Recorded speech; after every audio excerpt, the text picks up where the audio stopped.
Rachel Dolhun, a movement disorder specialist and Senior Vice President of Medical Communications at the Michael J. Fox Foundation for Parkinson's Research.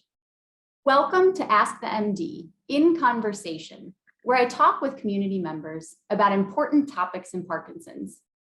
Today, we'll be talking about sleep. Good sleep is an important part of keeping our bodies and our brains healthy, but it can be hard to come by. Many of us have trouble falling asleep or staying asleep. Some people even act out their dreams. They yell, kick, or punch while sleeping.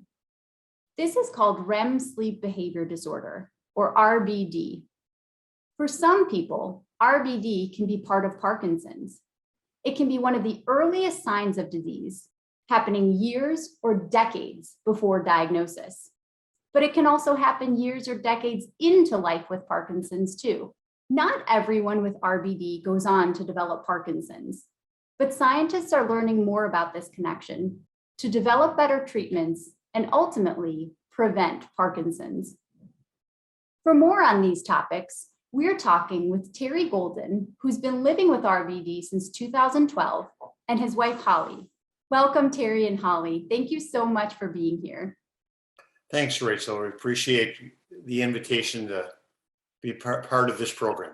And what we're going to focus today on is acting out dreams. And Terry, I know you act out your dreams, so I'd like to start by asking you to tell us what that feels like and what that looks like for you.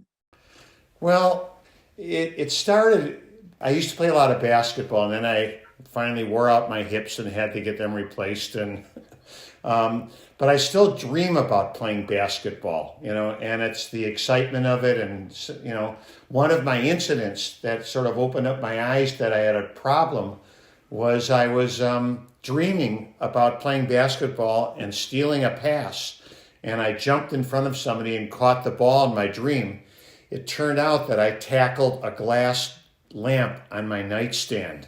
And it was quite disturbing, a little scary for my wife.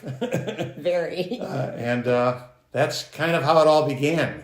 Really frightening for you, Terry, to be having these sorts of dreams. Normally, when we sleep, our brains prevent our muscles from moving so that we can't throw our lamp across the room or get out of bed and run across the room. But in people with RBD, those brain signals don't work properly. And so the muscles can move and we can act out our dreams.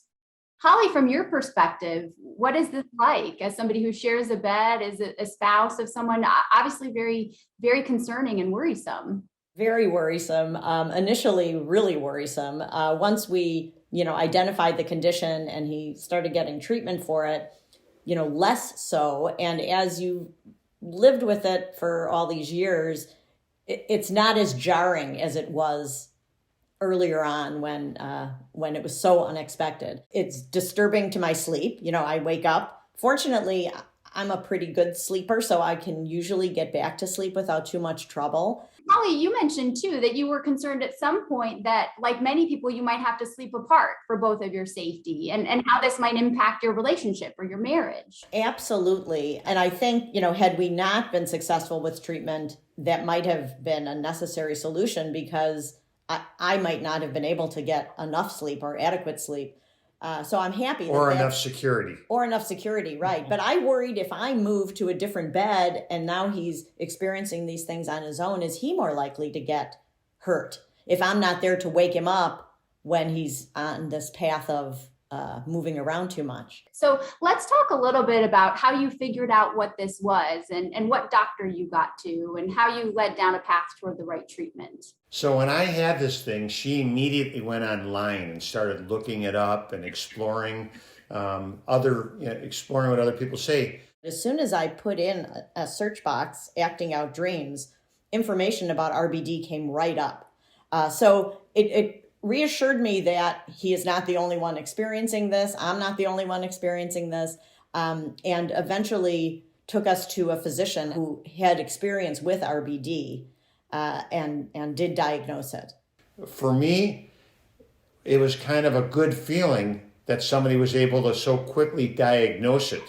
Now, when they told me that it was also a potential indicator for getting Parkinson's in the future or increase my odds of it, that was also interesting. But I felt more reassured that somebody had identified what was going on with me and that they were able to control some of the problematic symptoms that came out of it. And there are good treatments for it. That Terry, you're on some of these medications. They've been very effective in reducing the number of large incidents or more noticeable incidents. I feel like it hasn't eliminated the problem, but it has greatly reduced it. So I can live with that. So I want to get back to this point, Terry, that you mentioned about learning that RBD, REM sleep behavior disorder, can be a risk for Parkinson's.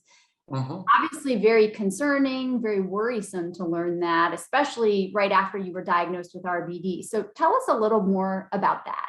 When I learned that I had this condition of RBD, and that it had a higher incidence of being a precursor to getting Parkinson's, it isn't always the case. And so in one sense it worried me, but in the other sense, it made me feel more comfortable that somebody knows what I have. And then if it does lead to people, when I go to my doctor, a large amount of the time is spent checking my movements, checking my reactions to see if there are any signs of Parkinson's. And what you're talking about is you got to a Parkinson's doctor so that you could get regular evaluations and see, as you mentioned, if signs or symptoms of Parkinson's were developing over time, which you haven't seen any evidence of yet after about a decade of living with this. Is that right? That's right. Terry, one of the other things that you also did, so you got to the right doctors, you maintained your vigorous exercise schedule, but you also joined research, and you joined a study called the Parkinson's Progression Markers Initiative, or PPMI. And this is a study that's looking at people who have REM sleep behavior disorder, whether they have Parkinson's or not, to see exactly how Parkinson's comes on and changes over time so that we can develop better treatments for the disease, but also ultimately, hopefully, prevent it from happening. So tell me more about why you chose to participate in research, why PPMI? Since I retired, I felt I had the extra time to devote, and it's not that much of an obligation. I mean, I go maybe once or twice a year for a battery of both mental and physical tests and things like that. It was something I felt was a good contribution. I think it's great that he's doing it. To a question that you asked a while ago about how do I feel about the risk of, this is hanging out there that Terry may develop Parkinson's. I'd also say that a lot of people might develop Parkinson's who don't have this knowledge that they're at risk for it.